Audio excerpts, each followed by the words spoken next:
Alors, bonjour à tous. Première fois que je vous fais une vidéo concernant une résolution d'exercice. Donc, c'est l'exercice 50, page 370. On est sur un sujet de bac 2018. Donc, on va étudier la trajectoire d'un ballon de volley. Et pour ça, on a une première question qui est de montrer que si on néglige l'action de l'air, les coordonnées du vecteur accélération du centre du ballon sont ax de t égale 0 et ay de t égale moins g.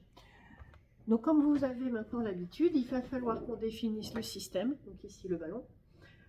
On va définir l'étude de cette trajectoire dans le référentiel terrestre, qu'on va supposer galiléen, donc on va pouvoir appliquer le principe d'inertie. Et on a ici un petit schéma simplifié de ce que vous avez. Donc il faut savoir que ce ballon, il a une vitesse initiale horizontale, V0, et il part de l'altitude H. J'ai représenté L, qui est la longueur du terrain. Donc quand on fait le bilan des forces, eh bien on a le poids, bien sûr.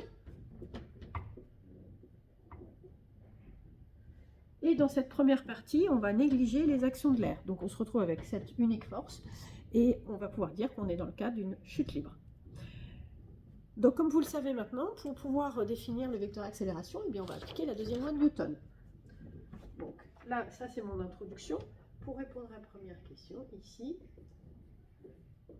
appliquons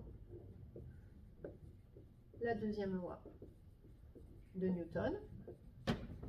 La somme des forces extérieures est égale à la masse fois l'accélération.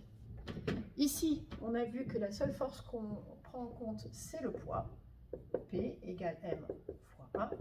Donc M fois G égale M fois A. Comme j'ai M de chaque côté, je vais pouvoir simplifier mon expression. Et on se retrouve avec, si je considère que c'est A que je cherche, mais A égale vecteur G. On sait que dans le champ de pesanteur, les coordonnées du vecteur G, selon X, je vais représenter ce vecteur G dans mon schéma.